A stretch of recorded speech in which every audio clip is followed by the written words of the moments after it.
Hi ಎಲ್ರಿಗೂ ನಮಸ್ಕಾರ. ಇದು ಶಿಕ್ಷಣವೇ ಶಕ್ತಿ ಸ್ಪರ್ಧಾ creative competitive exams coaching centre Shivamogga.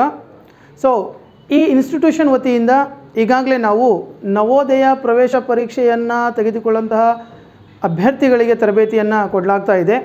ಇವತ್ತಿನ ಈ ವಿಡಿಯೋ ಕಾನ್ಸೆಪ್ಟ್ ಏನು ಅಂತ ಹೇಳಿದರೆ, ಸಾಕಷ್ಟು ಜನ ಪೋಷಕರಿಗೆ ಹಾಗೂ ಸಾಕಷ್ಟು ವಿದ್ಯಾರ್ಥಿಗಳಿಗೆ ಈ ನವೋದಯ ಎಂಟ್ರೆನ್ಸ್ ಎಕ್ಸಾಮಿನೇಷನ್ಸ್ ಅಂದರೆ ಏನು, ಈ ಎಕ್ಸಾಮಿನೇಷನ್ಸನ್ನು ಯಾಕೆ ನಾವು ಅಟೆಂಡ್ ಮಾಡಬೇಕು, ಹಾಗೆ ಈ ಎಕ್ಸಾಮಿನೇಷನ್ಸಲ್ಲಿ ಯಾವ ರೀತಿಯಾದಂತಹ ಪ್ರಶ್ನೆಗಳು ಬರ್ತವೆ, ಅದನ್ನು ಸುಲಭವಾದ ರೀತಿಯಲ್ಲಿ ನಾವು ಯಾವ ರೀತಿಯಾಗಿ ಈ ಪ್ರಶ್ನೆಗಳನ್ನು ನಾವು ಸೊಲ್ಯೂಷನ್ ತಗೋಬಹುದು ಅಂತ ಹೇಳಿ ಇವತ್ತಿನ ಈ ವಿಡಿಯೋದಲ್ಲಿ ನೋಡ್ತಾ ಹೋಗ್ತೇವೆ. ಈ ವಿಡಿಯೋವನ್ನು ಕಂಪ್ಲೀಟ್ ನೋಡಿ, ನಿಮ್ಮ ಮಗುವಿನ ಸಂಪೂರ್ಣವಾದ ಭವಿಷ್ಯ ಈ ವಿಡಿಯೋದಿಂದನೂ ಸಹ ಬದಲಾಗಬಲ್ಲದು. ಹಾಗಾಗಿ ಇವತ್ತಿನ ಈ ಒಂದು ಸಂವಾದದಲ್ಲಿ ನವೋದಯ ಪ್ರವೇಶ ಪರೀಕ್ಷೆಯಲ್ಲಿ ಮುಖ್ಯವಾಗಿ ನಿಮಗೆ 3 ವಿಷಯಗಳು ಬರ್ತಾ ಹೋಗ್ತವೆ. ಮೊದಲನೇದು ಮೆಂಟಲ್ ಎಬಿಲಿಟಿ, ಮಾನಸಿಕ ಸಾಮರ್ಥ್ಯ ಅಂತೇಳಿ ಕರಿತೇವೆ. ಈ ಮೆಂಟಲ್ ಎಬಿಲಿಟಿ ಅಡಿಯಲ್ಲಿ 10 ಭಾಗಗಳು ಬರ್ತಾ ಹೋಗ್ತವೆ. ಒಂದೊಂದು ಭಾಗಕ್ಕೆ 5 ಪ್ರಶ್ನೆಗಳನ್ನು 5 ಮಾರ್ಕ್ಸ್ಗಳನ್ನು ಕೊಡಲಾಗಿರುತ್ತೆ. 4 ಪ್ರಶ್ನೆಗಳನ್ನು ಕೊಡಲಾಗಿರುತ್ತೆ. Mental ability section total 40 questions. ಒಂದು ಪ್ರಶ್ನೆಗೆ 1.25 ಅಂಕ, ಅಂದರೆ ಒಟ್ಟು 50 ಅಂಕಗಳಿಗೆ ಈ ಮಾನಸಿಕ ಸಾಮರ್ಥ್ಯದ ಪ್ರಶ್ನೆಗಳನ್ನು ಕೇಳಲಾಗ್ತಾ ಇದೆ. ಮಾನಸಿಕ ಸಾಮರ್ಥ್ಯದ ಪ್ರಶ್ನೆಗಳು ಅಂದರೆ ಹೇಗಿರುತ್ತೆ ಅನ್ನೋದನ್ನು ನಾನು ನಿಮಗೆ ಇಲ್ಲಿ ಡ್ರಾ ಮಾಡಿ ತೋರಿಸ್ತಾ ಇಲ್ಲ. ಇದೇ ನಮ್ಮ ಚಾನಲ್ನಲ್ಲಿ, ನಮ್ಮ ಶಿಕ್ಷಣವೇ ಶಕ್ತಿ ಶಿವಮೊಗ್ಗ ಯೂಟ್ಯೂಬ್ ಚಾನಲ್ನಲ್ಲಿ ನನ್ನ ಹಳೆಯ ವೀಡಿಯೋಸ್ಗಳಲ್ಲಿ ಯಾವ ರೀತಿಯಾದಂತಹ ಪ್ರಶ್ನೆಗಳು ಬರ್ತವೆ ಅನ್ನೋದನ್ನು ನಾನು ಕೊಟ್ಟಿದ್ದೇನೆ. ಒಮ್ಮೆ ಪ್ರೀವಿಯಸ್ ಈ ವಿಡಿಯೋ ನೋಡಿದ ನಂತರದಲ್ಲಿ ಅಲ್ಲಿ ಹೋಗಿ ನೋಡಿ, ಅಲ್ಲಿ ಪ್ರಶ್ನೆಗಳು ಕಾಣಸಿಗ್ತವೆ. ಅದೇ ರೀತಿಯಲ್ಲಿ ಮ್ಯಾಥಮೆಟಿಕ್ಸಲ್ಲಿ ಅರ್ಥಮೆಟಿಕ್, ಅಂಕಗಣಿತ ಅರ್ಥಮೆಟಿಕ್ಕಿಗೆ ಸಂಬಂಧಪಟ್ಟ ಹಾಗೆ 20 ಪ್ರಶ್ನೆಗಳು 25 ಅಂಕಗಳಿಗೆ ಪ್ರಶ್ನೆಗಳು ಬರ್ತಾ ಹೋಗ್ತವೆ.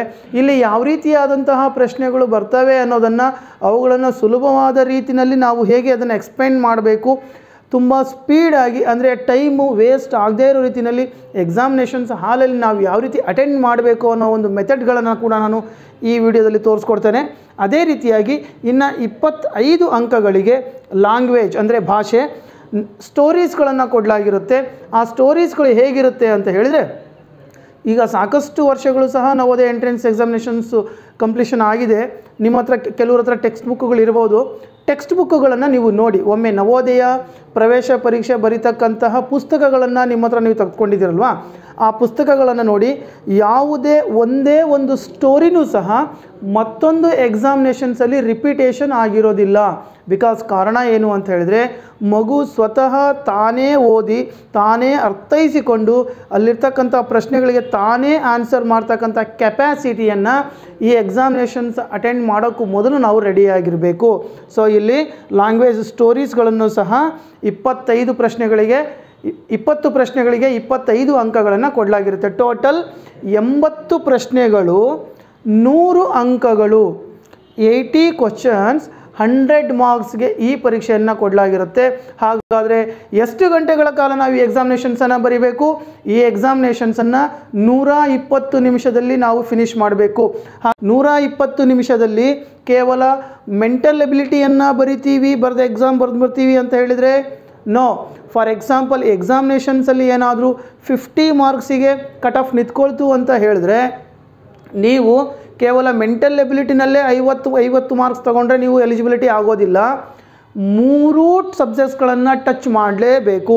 ಮೆಂಟಲ್ ಎಬಿಲಿಟಿನೂ ಆನ್ಸರ್ ಮಾಡಿರಬೇಕು, ಮ್ಯಾಥಮೆಟಿಕ್ಸು ಆನ್ಸರ್ ಮಾಡಿರಬೇಕು, ಅದರ ಜೊತೆಗೆ ಲ್ಯಾಂಗ್ವೇಜನ್ನು ಕೂಡ ಆನ್ಸರ್ ಮಾಡಿರಬೇಕು. ಹಾಗಾಗಿ 3 ಸಬ್ಜೆಕ್ಟ್ಸ್ಗಳನ್ನು ಸಹ ನೀವು ಟಚ್ ಮಾಡಿರಬೇಕು. ಒಂದು ವೇಳೆ ನೀವೇನಾದರೂ ಮೆಂಟಲ್ ಎಬಿಲಿಟಿ ಮಾಡಿದ್ದೀವಿ, ಮ್ಯಾಥಮೆಟಿಕ್ಸ್ ಮಾಡಿದ್ದೀವಿ, ಲ್ಯಾಂಗ್ವೇಜ್ ಮಾಡಲಿಲ್ಲ ಅಂತ ಹೇಳಿದ್ರೆ, ನೀವು 75 ಮಾರ್ಕ್ಸ್ ತಗೊಂಡ್ರೂ ಕೂಡ ನೀವು ಸೆಲೆಕ್ಷನ್ ಲಿಸ್ಟಲ್ಲಿ ಸೆಲೆಕ್ಷನ್ ಆಗೋದಿಲ್ಲ. ಹಾಗಾಗಿ ಇದರ ಬಗ್ಗೆ ಕಂಪ್ಲೀಟ್ ವಿಷಯವನ್ನು ನೀವು ತಿಳ್ಕೊಂಡಿರಬೇಕು. ಅದರ ಜೊತೆಗೆ ಎಕ್ಸಾಮಿನೇಷನ್ಸ್ ಹೋಗೋಕ್ಕೂ ಮುಂಚೆ OMR ಶೀಟಲ್ಲಿ ಎಕ್ಸಾಮಿನೇಷನ್ಸ್ ಇರೋದ್ರಿಂದ, ಎಕ್ಸಾಮಿನೇಷನ್ಸನ್ನು ನಾವು OMR ಶೀಟಲ್ಲಿ ಎಕ್ಸಾಮಿನೇಷನ್ಸ್ ಬರಿತೀವಿ. ಅಲ್ಲಿ ಮೇಲ್ಗಡೆ ಕಾಣಿಸ್ತಾ ಇದೆ OMR ಶೀಟ್ ಹೇಗಿರುತ್ತೆ ಅಂತ ಹೇಳಿ. ಸೊ ಆ OMR ಶೀಟ್ಸಲ್ಲಿ ನೀವು ಎಕ್ಸಾಮಿನೇಷನ್ಸನ್ನು ಅಟೆಂಡ್ ಮಾಡಬೇಕಾಗಿರುತ್ತೆ. ಓಕೆ, ಈಗ ಈ ಎಕ್ಸಾಮಿನೇಷನ್ಸಲ್ಲಿ ಏನೆಲ್ಲ ಸಬ್ಜೆಕ್ಟ್ಸ್ ಇರುತ್ತೆ ಅನ್ನೋದನ್ನು ನೋಡಿದ್ವಿ. ಹಾಗಾದರೆ ಈಗ ನಮ್ಮ ಹತ್ರ ಟೆಕ್ಸ್ಟ್ ಬುಕ್ ಇದೆ, ಯಾಕಂದರೆ ಈಗ ಕೊರೋನಾ ಲಾಕ್ಡೌನ್ ಕಾರಣದಿಂದಾಗಿ ಯಾವುದೇ ಕೋಚಿಂಗ್ ಸೆಂಟರ್ಗಳು ಓಪನ್ ಆಗದೇ ಇರೋ ಕಾರಣ ಮಗುವಿಗೆ ಒಂದು ಆಪರ್ಚುನಿಟಿ ಇರುತ್ತೆ.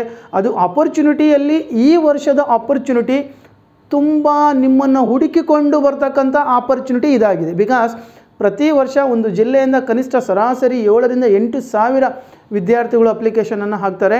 ಆದರೆ ಈ ವರ್ಷ ಅಷ್ಟು ರೀತಿಯಾದಂತಹ ಅರ್ಜಿಗಳು ಬೀಳ್ತಾ ಇಲ್ಲ. ಯಾಕಂದರೆ ವಿದ್ಯಾರ್ಥಿಗಳಿಗೆ ಹಾಗೂ ಪೋಷಕರಿಗೆ ಈ ವರ್ಷ Navodaya entrance examinations call for ಆಗಿರೋದು, ಅದರ ಇನ್ಫಾರ್ಮೇಷನ್ ಇಲ್ಲದೇ ಇರೋದ್ರಿಂದ ಅರ್ಜಿಗಳು ಕಡಿಮೆ ಸಂಖ್ಯೆಯಲ್ಲಿ ಬೀಳ್ತಾ ಇದೆ. ಹಾಗಾಗಿ ನೀವೆಲ್ಲರೂ ಕೂಡ ಇದೇ ಡಿಸೆಂಬರ್ 15, 2020 ಅಪ್ಲಿಕೇಶನ್ ಹಾಕಲಿಕ್ಕೆ ಲಾಸ್ಟ್ ಡೇಟ್ ಇದೆ.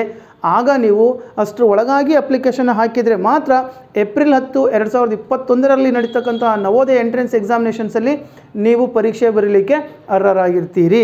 ಹಾಗಾದರೆ ನಾವು ಈ ನವೋದಯ ಎಂಟ್ರೆನ್ಸ್ ಎಕ್ಸಾಮಿನೇಷನ್ಸನ್ನು ಯಾಕೆ ತಗೋಬೇಕು?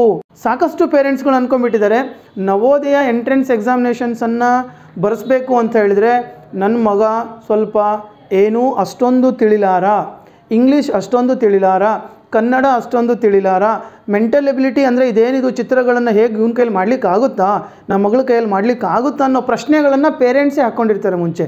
ಅದನ್ನೆಲ್ಲದನ್ನು ಬಿಟ್ಟು ಒಂದೇ ಒಂದು ಸಿಂಗಲ್ ಕಾನ್ಸೆಪ್ಟನ್ನು ನಿಮ್ಮ ಜೊತೆ ಹಂಚ್ಕೊಳ್ತಾ ಇದ್ದೀನಿ ನೋಡಿ. ಈ ನವೋದಯ ಎಂಟ್ರೆನ್ಸ್ ಎಕ್ಸಾಮಿನೇಷನ್ಸನ್ನು ಬರೆಯೋದ್ರಿಂದ ನಿಮ್ಮ ಮಗು ಶಾಲೆಯಲ್ಲಿ ಶಿಕ್ಷಕರು ಅಥವಾ ಟೀಚರ್ ಬರೆಸಿರ್ತಕ್ಕಂತಹ ನೋಟ್ಸಿನ ಪ್ರಶ್ನೆಗಳನ್ನು ಬಹರ್ಟ್ ಮಾಡಿ ಇವತ್ತು ಎಕ್ಸಾಮಿನೇಷನ್ಸನ್ನು ತಗೊಳ್ತಾ ಇದ್ದಾರೆ. ನವೋದಯ ಎಕ್ಸಾಮಿನೇಷನ್ಸಲ್ಲಿ ಯಾವುದೇ ಒಂದೇ ಒಂದು ಪ್ರಶ್ನೆಯನ್ನು ಸಹ ಬಹರ್ಟ್ ಮಾಡುವ ಅವಶ್ಯಕತೆ ಇರುವುದಿಲ್ಲ. ಬಿಕಾಸ್ ಎಷ್ಟೇ ಪ್ರಶ್ನೆಗಳು ಒಂದು ಪುಸ್ತಕದಲ್ಲಿ ಎಷ್ಟೇ ಪ್ರಶ್ನೆಗಳನ್ನು ಕೊಟ್ಟಿದ್ರೂ ಸಹ ಅದೇ ಪ್ರಶ್ನೆ ಯಾವುದೇ ಕಾರಣಕ್ಕೂ ನವೋದಯ ಎಂಟ್ರೆನ್ಸ್ ಎಕ್ಸಾಮಿನೇಷನ್ಸಲ್ಲಿ ಬರೋದಿಲ್ಲ. ಹಾಗಾದರೆ ಏನು ಮಾಡಬೇಕು? ಉದಾಹರಣೆಗೆ ಮೆಂಟಲ್ ಎಬಿಲಿಟಿ ಸಾಕಷ್ಟು ಚಿತ್ರಗಳನ್ನು ಪ್ರಾಕ್ಟೀಸ್ ಮಾಡ್ತೀವಿ. ಆ ಚಿತ್ರಗಳನ್ನು ಪ್ರಾಕ್ಟೀಸ್ ಮಾಡಿದ ನಂತರದಲ್ಲಿ ಎಕ್ಸಾಮಿನೇಷನ್ಸಲ್ಲಿ ಅದೇ ಚಿತ್ರಗಳು ಬಂದಿರಲ್ಲ, ಅಂಥದ್ದೇ ಬೇರೆ ಚಿತ್ರಗಳನ್ನು ಕೇಳಲಾಗಿರುತ್ತೆ. ಅರ್ಥಮೆಟಿಕ್ ಅಂಕಗಣಿತವನ್ನು ಪ್ರಾಕ್ಟೀಸ್ ಮಾಡ್ತೀವಿ.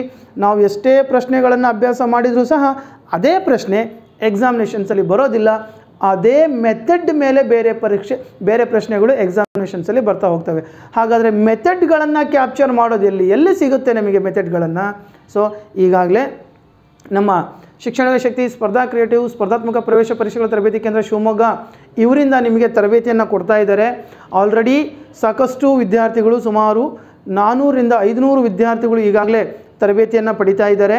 ಈ ತರಬೇತಿ ಯಾವ ರೀತಿಯಲ್ಲಿ ಸಿಗ್ತಾ ಇದೆ, ಯಾವ ರೀತಿಯಲ್ಲಿ ಶಿಕ್ಷಣ ಶಕ್ತಿ ಸ್ಪರ್ಧಾ ಕ್ರಿಯೇಟಿವ್ ಶಿವಮೊಗ್ಗದವರು ಕೊಡ್ತಾ ಇದ್ದಾರೆ ಅಂತ ಹೇಳಿದ್ರೆ, ಮೊದಲು ನವೋದಯ ಎಂಟ್ರೆನ್ಸ್ ಎಕ್ಸಾಮಿನೇಷನ್ಸನ್ನು ಬರೀಲಿಕ್ಕೆ ಬೇಕಾಗಿರ್ತಕ್ಕಂತಹ 30 ವರ್ಷಗಳ ಪ್ರಶ್ನೆ ಪತ್ರಿಕೆಗಳನ್ನು ಅನಲೈಸ್ ಮಾಡಿ ಪಠ್ಯಕ್ರಮವಾರು ಜೋಡಿಸಿ ಸಿಲೆಬಸ್ ವೈಸ್ ಅದನ್ನು ಜೋಡಿಸಿ ರೆಡಿ ಪ್ರಿಂಟೆಡ್ ಮೆಟೀರಿಯಲ್ಸ್ಗಳನ್ನು ನೀವು ಕರ್ನಾಟಕ ರಾಜ್ಯದ ಯಾವುದೇ ಊರಿನಲ್ಲಿದ್ದರೂ ಸಹ ನಿಮಗೆ ರಿಜಿಸ್ಟರ್ ಪೋಸ್ಟ್ ಮೂಲಕ ಕಳಿಸ್ಕೊಡ್ತಾ ಇದ್ದಾರೆ. ಸೊ ಈಗಾಗಲೇ ಅಷ್ಟು ವಿದ್ಯಾರ್ಥಿಗಳು ತರಬೇತಿಯನ್ನು ಪಡಿತಕ್ಕಂಥ ವಿದ್ಯಾರ್ಥಿಗಳು, ಒಂದೇ ಒಂದು ವಿದ್ಯಾರ್ಥಿ ಕೂಡ ಈ ಸಿಸ್ಟಮನ್ನು ಅರ್ಥ ಆಗಿಲ್ಲ ಅಂತ ಹೇಳಿ ಇಶ್ಯೂಸ್ ಇರೋದಿಲ್ಲ. ಹಾಗಾಗಿ ನಿಮಗೂ ಕೂಡ ಈ ಒಂದು ಆಫರನ್ನು ಕೊಡ್ತಾ ಇದ್ದೇವೆ. ನಿಮಗೆ ಮನೆಗೆ ಮೆಟೀರಿಯಲ್ಸ್ ರೀಚ್ ಆಗುತ್ತೆ. ಮನೆಗೆ ಮೆಟೀರಿಯಲ್ಸ್ ರೀಚ್ ಆದ ತಕ್ಷಣವೇ ಇನ್ಸ್ಟಿಟ್ಯೂಷನ್ ವತಿಯಿಂದ ನಿಮಗೆ ಕಾಲ್ ಬರುತ್ತೆ. ಸೊ ಅದರಲ್ಲಿ ಏನಿದೆ, ಹೇಗೆ ಮಾಡಬೇಕು, ಯಾವುದನ್ನು ಮಾಡಬೇಕು, ಎಷ್ಟನ್ನು ಮಾಡಬೇಕು ಅನ್ನೋದನ್ನು ಇನ್ಸ್ಟಿಟ್ಯೂಷನ್ ವತಿಯಿಂದ ನಿಮಗೆ ಕಾಲ್ ಬರುತ್ತೆ. ಆ ಕಾಲಲ್ಲಿ ನಿಮಗೆ ಹೇಳ್ತಾರೆ ಆ 3 ಸಬ್ಜೆಕ್ಟ್ಸಲ್ಲಿ ಇರ್ತಕ್ಕಂತಹ, ಉದಾಹರಣೆಗೆ ಮ್ಯಾಥಮೆಟಿಕ್ಸಲ್ಲಿರ್ತಕ್ಕಂಥ ಒಂದು ಲೆಸನ್ ಇರುತ್ತೆ, ಆ ಪ್ರಿಂಟ್ ಮೀಡಿಯಾದಲ್ಲೇ ನಿಮಗೆ ತೋರಿಸಿರ್ತಾರೆ. ವಿಡಿಯೋ 1 ಅಂತ ಬರೆದಿರ್ತಾರೆ ಅಲ್ಲಿ. ಫಸ್ಟ್ ಉದಾಹರಣೆಗೆ ನಂಬರ್ ಸಿಸ್ಟಮ್ ಅನ್ನೋ ಒಂದು ಫಸ್ಟ್ ಮ್ಯಾಥಮೆಟಿಕ್ಸ್ ಲೆಸನಲ್ಲಿ ವಿಡಿಯೋ 1 ಅಂತ ಇರುತ್ತೆ. ನಿಮಗೆ ಯಾವ ಮೆಟೀರಿಯಲ್ಸನ್ನು ರಿಜಿಸ್ಟರ್ ಪೋಸ್ಟ್ ಕಳಿಸಿದಾರಲ್ವಾ ಅದರದ್ದೇ ಆದ ಎಕ್ಸ್ಪ್ಲನೇಷನ್ಸನ್ನು ಪ್ರತಿದಿನ ಸಂಜೆ 6 ಗಂಟೆಗೆ ನಿಮಗೆ ಕ್ಲಾಸಸನ್ನು ಕೊಡಲಾಗ್ತಾ ಇದೆ. ಯಾಕೆ ಸಂಜೆ 6 ಗಂಟೆಗೆ ಕೊಡಲಾಗ್ತಾ ಇದೆ ಅಂತ ಹೇಳಿದ್ರೆ, ಪೋಷಕರ ಹತ್ರ ಮನೆಯಲ್ಲಿ ಒಂದು ಮೊಬೈಲ್ ಇರುತ್ತೆ, ಪೇರೆಂಟ್ಸ್ ಆದವರು ಹೊರಗಡೆ ಕೆಲಸಕ್ಕೆ ಹೋಗಿರ್ತಾರೆ. ಸೊ ಮಗುವಿಗೆ ಆನ್ಲೈನ್ ಕ್ಲಾಸಸ್ ನಡೀತಾ ಇದೆ ಅಂಥೇಳಿ ಯಾವುದೋ ಒಂದು ಟೈಮಲ್ಲಿ ಬಂದು ಕೂತ್ಕೊಂಡು ಅವರಿಗೆ ಮೊಬೈಲ್ಸ್ಗಳನ್ನು ಕೊಡಲಿಕ್ಕೆ ಆಗೋದಿಲ್ಲ. ಹಾಗಾಗಿ ಪೇರೆಂಟ್ಸ್ಗಳು ಸಹ ಕೆಲಸ ಮುಗಿಸ್ಕೊಂಡು ಬಂದಾದ ಮೇಲೆ ಮನೆಗೆ ಬಂದ ನಂತರದಲ್ಲಿ ಪ್ರತಿದಿನ ಸಂಜೆ 6 ಗಂಟೆಗೆ ನಿಮಗೆ ಕ್ಲಾಸಸನ್ನು ಕೊಡಲಾಗ್ತಾ ಇದೆ. ಕ್ಲಾಸಸ್ ಆದಮೇಲೆ, ಒಂದು ಪಾಠ ಆದಮೇಲೆ, ಒಂದು ಟಾಪಿಕ್ ಆದಮೇಲೆ ಅದರ ನೆಕ್ಸ್ಟ್ ಡೇ ನಿಮಗೆ ಆನ್ಲೈನಲ್ಲಿ ಟೆಸ್ಟ್ಗಳನ್ನು ಕೊಡಲಾಗುತ್ತೆ. ಟೆಸ್ಟ್ ಹೇಗಿರುತ್ತೆ ಅಂದರೆ, ನಿಮ್ಮ ಮೊಬೈಲಿಗೆ ವಾಟ್ಸಪ್ಗೆ ಒಂದು ಲಿಂಕನ್ನು ಕೊಡಲಾಗುತ್ತೆ. ಆ ಲಿಂಕನ್ನು ಟಚ್ ಮಾಡಿದ ತಕ್ಷಣವೇ ನಿಮ್ಮ ಮೊಬೈಲ್ ಪರದೆಯ ಮೇಲೆ ಅಥವಾ ನಿಮ್ಮ ಲ್ಯಾಪ್ಟಾಪಲ್ಲಾಗಿರ್ಬೋದು ಅಥವಾ ಟ್ಯಾಬ್ಗಳಲ್ಲಾಗಿರ್ಬೋದು ಅಥವಾ ನಿಮ್ಮ ಮನೆಯಲ್ಲಿ ಏನಾದರೂ ಅಪ್ಗ್ರೇಡೆಡ್ TVಸ್ಗಳು ಏನಾದರೂ ಇತ್ತು ಅಂತ ಹೇಳಿದರೆ ಆ TV ಪರದೆಯ ಮೇಲೆ ಆ ಪ್ರಶ್ನೆಗಳು ಓಪನ್ ಆಗ್ತವೆ. ನೀವು ಜಸ್ಟ್ ಅಲ್ಲಿರ್ತಕ್ಕಂಥ 4 ಆಪ್ಷನ್ಸ್ಗಳಲ್ಲಿ ಅದಕ್ಕೆ ಸರಿಯಾದದ್ದು ಆಪ್ಷನ್ ಯಾವುದು ಅನ್ನೋದನ್ನು ಟಚ್ ಮಾಡಿದರೆ ಅದು ನಿಮಗೆ ಹೇಳುತ್ತೆ ಈ ಪ್ರಶ್ನೆಗೆ ಈ ಉತ್ತರ ಸರಿನಾ ಅಥವಾ ತಪ್ಪೋ ಅನ್ನೋದನ್ನು ಮೊಬೈಲ್ ಸ್ಕ್ರೀನೇ ಹೇಳುತ್ತೆ. ಅದಾದ ನಂತರದಲ್ಲಿ ನೆಕ್ಸ್ಟ್ ವಿಡಿಯೋ ಏನಿರುತ್ತೆ, ನೀವು ಯಾವುದಾದರೂ ಪ್ರಶ್ನೆಗೆ ತಪ್ಪು ಉತ್ತರವನ್ನು ಮಾಡಿದ್ದಲ್ಲಿ ಅದು ಇನ್ಸ್ಟಿಟ್ಯೂಷನ್ಗೂ ಗೊತ್ತಾಗಿರುತ್ತೆ ನೀವು ಯಾವ ಪ್ರಶ್ನೆಗೆ ಸರಿ ಮಾಡಿದ್ದೀರಿ, ಯಾವ ಪ್ರಶ್ನೆಗೆ ತಪ್ಪು ಮಾಡಿದ್ದೀರಿ ಅಂಥೇಳಿ. ತಪ್ಪಾಗಿರ್ತಕ್ಕಂಥ ಪ್ರಶ್ನೆಗಳಾಗಿರ್ಬೋದು ಅಥವಾ ನೀವು ಸರಿ ಮಾಡಿರ್ತಕ್ಕಂಥ ಪ್ರಶ್ನೆಗಳಾಗಿರ್ಬೋದು, ಅವುಗಳನ್ನು ಯಾವ ರೀತಿ ನಾವು ಸೊಲ್ಯೂಷನ್ ತಗೋಬೋದು ಅನ್ನೋದನ್ನು ಟೆಸ್ಟ್ ಅನಲೈಸೇಷನ್ ಕೂಡ ಕೊಡಲಾಗ್ತಾ ಇದೆ. ಆನಂತರದಲ್ಲಿ ನಿಮ್ಮಗಳಿಗೆ ಯಾವುದಾದ್ರೂ ಒಂದು ಟ್ವಿಸ್ಟ್ ಆಗಿರ್ತಕ್ಕಂಥ ಒಂದು ಪ್ರಾಬ್ಲಮ್ ಅರ್ಥ ಆಗಿಲ್ಲ ಅನ್ನೋ ಕಾರಣಕ್ಕೆ ನಮ್ಮ ಇನ್ಸ್ಟಿಟ್ಯೂಷನ್ ಮೊಬೈಲಿಗೂ ಸಹ ನೀವು ಕರೆ ಮಾಡಿ ಕೇಳ್ಬೋದು. ಸೊ ಈ ಒಂದು ಮೋಡ್ನಲ್ಲಿ ಈ ವರ್ಷ ಕರ್ನಾಟಕ ರಾಜ್ಯಾದ್ಯಂತ ಸಾಕಷ್ಟು ವಿದ್ಯಾರ್ಥಿಗಳಿಗೆ ಆಲ್ರೆಡಿ ತರಬೇತಿಯನ್ನು ನೀಡಲಾಗ್ತಾ ಇದೆ. ನಿಮ್ಮಗಳಿಗೂ ಸಹ ತರಬೇತಿ ಬೇಕಾಗಿದ್ದಲ್ಲಿ ಆ ನವೋದಯ ಎಂಟ್ರೆನ್ಸ್ ಎಕ್ಸಾಮಿನೇಷನ್ಸಲ್ಲಿ ಬರ್ತಕ್ಕಂತಹ ಪ್ರಶ್ನೆಗಳ ಒಂದು ಬಂಡಲ್, ಆ ಆನ್ಸರ್ ಮತ್ತು ಪ್ರಶ್ನೆಗಳ ಬಂಡಲ್ ಬೇಕಾಗಿದ್ದಲ್ಲಿ ನಮ್ಮ ಇನ್ಸ್ಟಿಟ್ಯೂಷನ್ ನಂಬರ್ 7204636072 ಈ ನಂಬರಿಗೆ ಒಮ್ಮೆ ಕರೆ ಮಾಡಿ ನಿಮ್ಮಗಳಿಗೆ ನಾವು ನೋಟ್ಸ್ಗಳನ್ನು ಮತ್ತು ಕ್ಲಾಸಸ್ಗಳನ್ನು ಪ್ರೊವೈಡ್ ಮಾಡ್ತೀವಿ. ಓಕೆ, ಇದರ ಜೊತೆಗೆ ಕೇವಲ ನಮ್ಮ ಇನ್ಸ್ಟಿಟ್ಯೂಟ್ ಆದಂಥ ಪ್ರಶ್ನೆಗಳು ಬರುತ್ತೆ. ಅದೇ ರೀತಿ ಸ್ಟೋರೀಸ್ ಅಂದರೆ ಏನು, ಉದಾಹರಣೆಗೆ ಒಂದು ಕತೆ ಅಂದರೆ ಏನು, ಒಂದು ಕತೆ ಅಂದರೆ ಶಾಲೆಯಲ್ಲಿ ನಾವು ಟೀಚರ್ ಆದವ್ರು ಏನು ಮಾಡ್ತೀವಿ, ನಿಮಗೆ ಪಾಠಗಳನ್ನು ಓದಿಸ್ತೇವೆ, ನಾವು ಓದ್ತೇವೆ, ಅದರ ನೋಟ್ಸನ್ನು ಕೊಡ್ತೇವೆ, ಅದರ ಎಕ್ಸ್ಪ್ಲನೇಷನ್ಸನ್ನು ಕೊಡ್ತೇವೆ, ಅದೇ ಪಾಠದ ಒಳಗಿಂದ ನಿಮಗೆ ಪ್ರಶ್ನೆಗಳನ್ನು ಕೊಡ್ತೇವೆ, ಅಲ್ಲಿಂದನೇ ನಿಮಗೆ ಇವ್ಯಾಲ್ಯೂಯೇಷನ್ ಮಾಡಲಾಗುತ್ತೆ. But Navodaya entrance examination is different from our school curriculum. ಇಲ್ಲಿ ಏನು ಅಂತ ಹೇಳಿದರೆ, ನಾವು ಯಾವ ಪಾಠವನ್ನು ಇಲ್ಲಿ ಪ್ರಾಕ್ಟೀಸ್ ಮಾಡಿದ್ದೀವೋ ಅದೇ ಪಾಠದ ಪ್ರಶ್ನೆಗಳು ನವೋದಯ ಎಂಟ್ರೆನ್ಸ್ ಎಕ್ಸಾಮಿನೇಷನ್ಸಲ್ಲಿ ಬರೋದಿಲ್ಲ. ಸಾಕಷ್ಟು ಜನ ವಿದ್ಯಾರ್ಥಿಗಳಿಗೆ ಹಾಗೂ ಪೋಷಕರಿಗೆ ಇದರ ಬಗ್ಗೆ ಗೊಂದಲ ಇದೆ. ಸೊ ಏನು ಬೇಕು, ಮೆಥಡ್ಗಳನ್ನು ಕ್ಯಾಪ್ಚರ್ ಮಾಡಬೇಕು. ನಮ್ಮ ವೀಡಿಯೋಸ್ಗಳನ್ನು ನೋಡಿ, ಶಿಕ್ಷಣ ಶಕ್ತಿ ಸ್ಪರ್ಧಾ ಕ್ರಿಯೇಟಿವ್ ಕೋಚಿಂಗ್ ಸೆಂಟರ್ ಶಿವಮೊಗ್ಗ, ಮತ್ತೊಮ್ಮೆ ನಮ್ಮ ಈ ವಿಡಿಯೋದ ಕೆಳಭಾಗದಲ್ಲಿ ವಿಡಿಯೋದ ನಮ್ಮಲ್ಲಿ ಒಂದು ಲೋಗೋ ಇದೆ, ಆ ಲೋಗೋ ಟಚ್ ಮಾಡಿ ಎಲ್ಲ ವೀಡಿಯೋಸ್ಗಳು ಓಪನ್ ಆಗುತ್ತೆ. ಯಾವ ರೀತಿ ಕ್ಲಾಸಸ್ಗಳನ್ನು ಕೊಡ್ತಾ ಇದ್ದೀವಿ ಅನ್ನೋದನ್ನು ಒಮ್ಮೆ ನೋಡಿ, ಆಗ ನಿಮಗೆ ಗೊತ್ತಾಗುತ್ತೆ.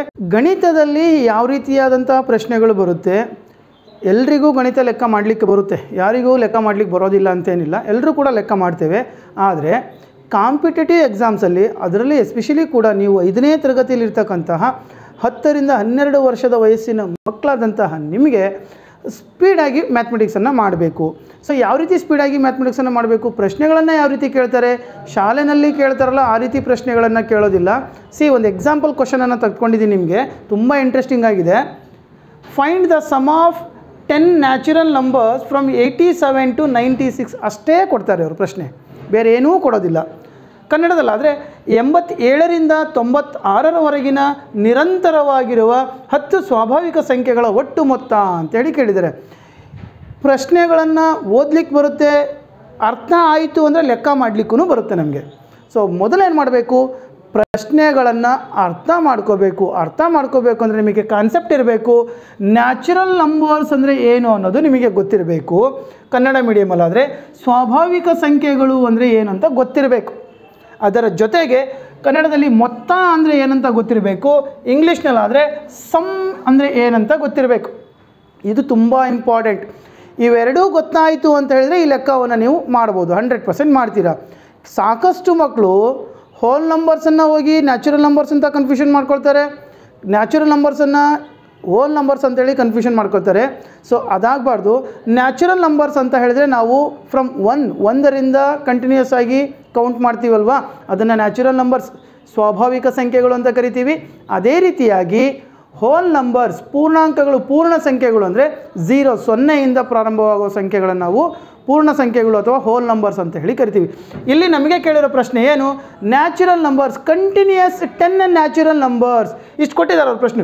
87 ರಿಂದ 96ರವರೆಗಿನ ನಿರಂತರವಾಗಿರುವ 10 ಸ್ವಾಭಾವಿಕ ಸಂಖ್ಯೆಗಳು ಯಾವುದು ಅನ್ನೋದು ನಿಮಗೆ ಗೊತ್ತಿರಬೇಕು. ಸಿ ಇಲ್ಲಿ ನಾನು ಕೊಟ್ಟಿದ್ದೀನಿ ನೋಡಿ, 87ರಿಂದ 96ರವರೆಗೆ ಕಂಟಿನ್ಯೂಯಸ್ 87, 88, 89, 90, 91, 92, 93, 94, 95, 96.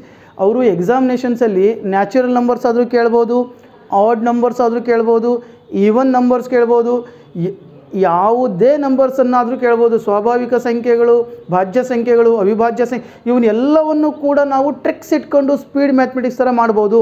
ಸೊ ಇಲ್ಲಿ ನೋಡಿ, ಇದನ್ನು ನಾವು ಅಡಿಷನ್ ಸಮ್ ಅಂತ ಹೇಳಿದರೆ ಕೂಡಬೇಕು, ಒಟ್ಟು ಮೊತ್ತ ಅಂತ ಹೇಳಿದ್ರೆ ಇದನ್ನು ಪ್ಲಸ್ ಮಾಡಬೇಕು. ಓಕೆ, ಸೊ ಇದನ್ನು ಪ್ಲಸ್ ಮಾಡಬೇಕು ಅಂತ ಹೇಳಿದರೆ ನಾವೇನು ಮಾಡ್ತೀವಿ, ಆ್ಯಸ್ ಯೂಶುವಲಿ ಅಡಿಷನ್ ಮಾಡುವಾಗ 7, 8 ಎಷ್ಟಾಗುತ್ತೆ, 7, 15, 15, 9 ಈ ರೀತಿ ಆ್ಯಡ್ ಮಾಡ್ತಾ ಹೋಗ್ತೀವಿ. ಆವಾಗ ಎಕ್ಸಾಮಿನೇಷನ್ಸಲ್ಲಿ ಏನಾಗುತ್ತೆ, ಟೈಮ್ ತುಂಬ ಕಿಲ್ ಆಗ್ತಾ ಹೋಗುತ್ತೆ. ಸೊ ಈ ಕಂಟಿನ್ಯೂಯಸ್ 10 ನ್ಯಾಚುರಲ್ ನಂಬರ್ಸನ್ನು ಆ್ಯಡ್ ಮಾಡ್ತಕ್ಕಂಥ ಒಂದು ಸಿಸ್ಟಮ್, ಒಂದು ಟೆಕ್ನಿಕ್ ಏನು ಅಂತ ಹೇಳಿದ್ರೆ, ಇಲ್ಲಿ ನೋಡಿ 1, 2, 3, 4, 5, 5ನೇ ಸ್ಥಾನದಲ್ಲಿ ಎಷ್ಟಿದೆ, 91 ಇದೆ. 91ಅನ್ನು ಹಾಗೆ ಬರ್ಕೋಬೇಕು. 91 ಬರೆದಾದ ನಂತರದಲ್ಲಿ ಇನ್ನು ಉಳಿದ ಅಂಕೆಗಳು ನೋಡಬೇಕು. 1, 2, 3, 4, 5, 5ಅನ್ನು ಹಾಗೆ ಬರಿಬೇಕು. ಸೊ ನಾವು ಈ ಪ್ರಶ್ನೆ ಕೊಟ್ಟಾಗ ಇದಿಷ್ಟನ್ನು ಬರ್ಕೊಳ್ಳೋ ಅವಶ್ಯಕತೆ ಇರಲ್ಲ. ಏನು ಮಾಡಬೇಕು ಹಾಗಾದರೆ, ಇಂಥದ್ದೇ ಪ್ರಶ್ನೆ ಬಂತು ಅಂದರೆ 87, 88, 89, 91ನೇದು 5ನೇದಲ್ವಾ, 91 ಬರ್ಕೋಬೇಕು. ಇನ್ನು ಉಳಿದಿದ್ದು ಯಾವಾಗಲೂ ಕೂಡ 5 ಇರುತ್ತೆ, ಕೊನೆಗೆ 5ಅನ್ನು ಬರೀಬೇಕು. ನೀವು ಬೇಕಾದರೆ ಇದನ್ನು ಆ್ಯಡ್ ಮಾಡಿ ನೋಡಿ, 915 915 ಆಗಿರುತ್ತೆ. ಸೊ ಇದೇ ಮೆಥಡಲ್ಲಿ ನಾವು ಆಡ್ ನಂಬರ್ಸನ್ನು ಕೂಡ ಮಾಡ್ಬೋದು, ಈವನ್ ನಂಬರ್ಸ್ಗಳನ್ನ ಕೂಡ ಮಾಡ್ಬೋದು. ಅಡಿಷನ್ ನೆಕ್ಸ್ಟ್ ನಿಮಗೆ ನಾವು ಹೇಳ್ತೇವೆ, ನಮ್ಮ ಕ್ಲಾಸಸ್ಗಳು ಎಲ್ಲ ವೀಡಿಯೋಸ್ಗಳನ್ನು ನೋಡಿ ನಿಮಗೆಲ್ಲ ಗೊತ್ತಾಗುತ್ತೆ. ಸೊ ನಿಮ್ಗಳಿಗೆ ಒಂದು ಪ್ರಶ್ನೆಯನ್ನು ಕೊಡ್ತಾ ಇದ್ದೇನೆ, ಸೇಮ್ ಇದೇ ಥರದ ಪ್ರಶ್ನೆ ಅಂತ ಅಂದ್ಕೊಳ್ಳಿ. 34ರಿಂದ 45ರವರೆಗಿನ 10 ಕಂಟಿನ್ಯೂಯಸ್ ನ್ಯಾಚುರಲ್ ನಂಬರ್ಸನ್ನು ಬರೆದುಕೊಳ್ಳಿ. ಕಣ್ಣು ಮುಚ್ಚಿ ಕಣ್ಣು ತೆಗೆದ್ರಲ್ಲೇ ಅಡಿಷನ್ ಮಾಡ್ಬೋದು. ಈ ರೀತಿ ಬರ್ಕೊಂಡು 5ನೇ ಡಿಜಿಟ್ ಎಷ್ಟಿದೆ, ಉಳಿದಿದ್ದು ಕೊನೆಗೆ 5, ಅದನ್ನು ಮಾಡಿ ನೋಡಿ, ಆನ್ಸರ್ ಬರುತ್ತೆ. ಮಾಡಾದಮೇಲೆ ನಿಮ್ಮ ಕ್ಯಾಲ್ಸಿನಲ್ಲಿ, ಕ್ಯಾಲ್ಕುಲೇಟರ್ಲಾಗಿರ್ಬೋದು, ಮೊಬೈಲಲ್ಲಾಗಿರ್ಬೋದು, ನಿಮ್ಮ ಪೆನ್ಗಳಿಂದ ಆಗಿರ್ಬೋದು, ಆ್ಯಡ್ ಮಾಡಿ ನೋಡಿ, ಆನ್ಸರ್ ಆಗುತ್ತೆ. ಇದಕ್ಕೆ ಬರ್ತಕ್ಕಂಥ ಆನ್ಸರನ್ನು ನಮ್ಮ ಕಮೆಂಟ್ ಬಾಕ್ಸಲ್ಲಿ ಕಮೆಂಟ್ ಮಾಡಿ. ನೆಕ್ಸ್ಟ್ ಕ್ವಶನ್, ಪ್ರಶ್ನೆ ಸಂಖ್ಯೆ 2 ಕೊಟ್ಟಿದ್ದೇನೆ. ಎಕ್ಸಾಮಿನೇಷನ್ ಸಾಲಲ್ಲಿ ಈ ಥರ ಬಂತು ಅಂತ ಹೇಳಿದರೆ ಮೇಲ್ಗಡೆ ಕ್ವಶನ್ಸ್ಗಳನ್ನು ಓದಿ ಮೊದಲು ಅರ್ಥ ಮಾಡ್ಕೋಬೇಕು ಅಂತ ಹೇಳಿದ್ದೇನೆ. ಈಗ ಕ್ವಶನನ್ನೇ ಕೊಟ್ಟಿಲ್ಲ ನಾನು. ನನ್ನ ಪ್ರಶ್ನೆ ಏನು ಅಂತ ಹೇಳಿದರೆ, ಕೊಟ್ಟಿರುವ ಚಿತ್ರದಲ್ಲಿ ಎಷ್ಟು ಚೌಕಗಳಿದ್ದಾವೆ ಅನ್ನೋದನ್ನು ಫೈಂಡ್ ಔಟ್ ಮಾಡಬೇಕು. ಇಂಗ್ಲೀಷ್ನಲ್ಲಾದರೆ find how many squares are they in this picture ಅಂತ ಕೊಡ್ತಾರೆ. ಸೊ ನಾವೇನು ಮಾಡ್ತೀವಿ ಆ್ಯಸ್ ಯೂಶುವಲಿ ಅಂತ ಹೇಳಿದರೆ, ಸೊ ಎಷ್ಟು ಚೌಕಗಳಿದ್ದಾವೆ ನೋಡಿಲಿ, 1, 2, 3, 4, 5, 6, 7, 8, 9, 10, 11, 12. ಆಪ್ಷನ್ನಲ್ಲಿ 12 ಕೂಡ ಕೊಟ್ಟಿರ್ತಾರೆ. ಓಕೆ, ಸೊ ಇನ್ನೂ ಸ್ವಲ್ಪ ಟ್ಯಾಲೆಂಟ್ ಆಗಿರೋ ಮಕ್ಕಳು ಏನು ಮಾಡ್ತಾರೆ, ಸೊ ಇಲ್ಲಿ ನೋಡಿ, ಇಲ್ಲಿಂದ ಹೀಗೊಂದು ಸಿಗ್ತಾ ಇದೆ ಅಲ್ವಾ. ಓಕೆ, ಒಂದಾಯಿತು. ನೆಕ್ಸ್ಟು ಇಲ್ಲಿ ನೋಡಿ, 1, 2, 3, 4 ಇವುಗಳನ್ನು ಕೌಂಟ್ ಮಾಡಿ. ಇದನ್ನು ನೋಡಿ, ಇದು ಕೂಡ ಒಂದು ಚೌಕನೇ ಅಲ್ವಾ. ಸೊ ಈ ರೀತಿ ನೋಡಿ, ಇಲ್ಲಿಂದ ಇಲ್ಲಿಗೆ ಒಂದು ಚೌಕ ಆಗುತ್ತೆ. ಸೊ ನೆಕ್ಸ್ಟ್ ಇಲ್ಲಿಂದ ಇಲ್ಲಿಗೆ ಒಂದು ಚೌಕ ಆಗುತ್ತೆ. ನೆಕ್ಸ್ಟ್ ಇಲ್ಲಿಂದ ಇಲ್ಲಿಗೆ ಒಂದು ಚೌಕ ಆಗುತ್ತೆ. ಸೊ ಹೀಗೆ ಮಾಡ್ತಿರುವಾಗ ಎಷ್ಟು ಚೌಕಗಳನ್ನು ಕೌಂಟ್ ಮಾಡಿದ್ವಿ, ಎಷ್ಟು ಚೌಕಗಳನ್ನು ಮರೆತ್ವಿ ಅನ್ನೋದು ಗೊತ್ತಾಗೋದಿಲ್ಲ. ಅದಕ್ಕೆ ಇದಕ್ಕೊಂದು ಫಾರ್ಮುಲಾ ಇದೆ, ಶಾರ್ಟ್ರಿಕ್ಸ್ ಫಾರ್ಮುಲಾ. ಏನು ಅಂತ ಹೇಳಿದ್ರೆ, ಹೀಗೆ ನಂಬರ್ ಕೊಟ್ಕೊಳ್ಳಿ, 1, 2, 3, 1, 2, 3, 4 ನಂಬರ್ಸ್ಗಳನ್ನು ಕೊಟ್ವಿ. ಸೊ ಇದನ್ನು ಈಗ ಶಾರ್ಟ್ರಿಕ್ಸಲ್ಲಿ ಹೇಗೆ ಮಾಡ್ತಾ ಹೋಗ್ತೀವಿ. ಸೊ ನಾನು ಒಂದು ಎಕ್ಸಾಂಪಲನ್ನು ಮಾತ್ರ ಕೊಡ್ತಾ ಇದ್ದೀನಿ. ಸೊ ನಾವು ನಿಮಗೆ ಕೊಡ್ತಕ್ಕಂತಹ ತರಬೇತಿನಲ್ಲಿ ಈ ಥರದ ಸಾಕಷ್ಟು ಪ್ರಶ್ನೆಗಳನ್ನು ಶಾರ್ಟ್ರಿಕ್ಸಲ್ಲಿ ಕಲಿತಾ ಹೋಗ್ತೀವಿ. ನಾನು ಈ ಮುಂಚೆನೇ ಹೇಳಿದ್ದೇನೆ, ನಮ್ಮ ಇನ್ಸ್ಟಿಟ್ಯೂಷನ್ ನಂಬರ್ 7204636072ಗೆ ಕಾಲ್ ಮಾಡಿ ನಿಮ್ಗಳಿಗೆ ನೋಟ್ಸ್ಗಳನ್ನು ಮತ್ತು ವೀಡಿಯೋಸ್ಗಳನ್ನು ಪಡೆದುಕೊಳ್ಳಿ. ಇಲ್ಲಿ ನೋಡಿ, ಈ ರೀತಿ ನಾವೀಗ ಅಡ್ಡ ಸಾಲುಗಳು ಮತ್ತು ಕಂಬ ಸಾಲುಗಳು, ಅಡ್ಡ ಸಾಲುಗಳು ಎಷ್ಟಿದೆ, ಕಂಬ ಸಾಲುಗಳು ಎಷ್ಟಿದೆ ಅನ್ನೋದನ್ನು ಬರೆದಿದ್ದೀನಿ. ಸೊ ನಾವೇನು ಮಾಡಬೇಕು, ಈಗ ಮ್ಯಾಕ್ಸಿಮಮ್ ನಂಬರ್ಸಿಂದ ಮಲ್ಟಿಪ್ಲಿಕೇಶನ್ ಮಾಡಬೇಕು. 4 ಇದೆ, 4 3 ಎಷ್ಟಾಗುತ್ತೆ, 12. ನೆಕ್ಸ್ಟ್ ಅದಕ್ಕಿಂತ ಒಂದು ಮೈನಸ್, 3 ಇದೆ, 2 ಇದೆ, 3 2 6. ನೆಕ್ಸ್ಟ್ 2 1 2. ಸೊ 12 + 6 18, 18 + 2 20.